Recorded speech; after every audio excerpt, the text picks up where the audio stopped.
Every museum has a curator, and every exhibit, they have a story. But some stories don't need someone to tell them.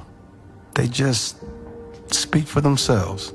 So tonight, I'm not going to tell you what any of this means. I'm just going to show you.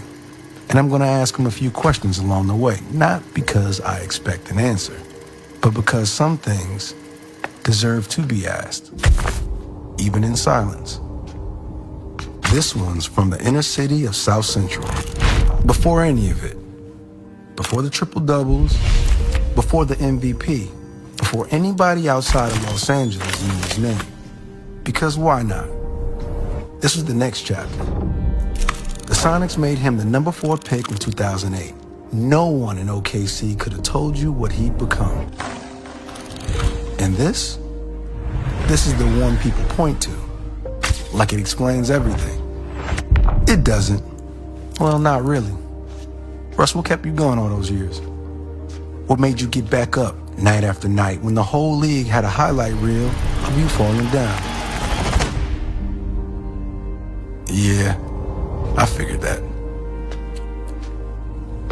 You know, people forget. Nobody knew who I was. Nobody knew who I was. Before he was a walking headline, he was just a kid from inner city LA who could jump higher than anybody had a right to. Somewhere between the dunks and the draft classes, he became something else. Not just a player, a personality. A meme before we even called it that. A husband, a father, a guy in a kilt at the net, daring anybody to say something. What did winning mean to you? I mean, really. No, not just the trophies. The actual feeling of it. Some things you don't say. You just play them over and over until everyone else understands too. Because why not?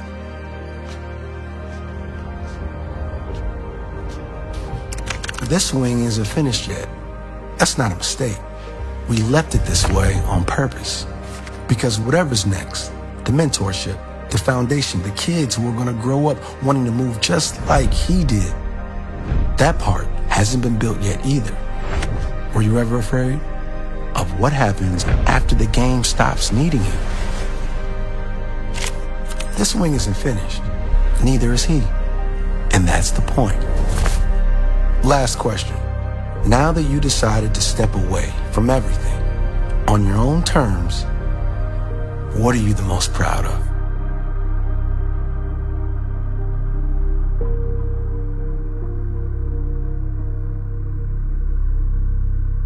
That might be the best interview I've ever done. He didn't say a word.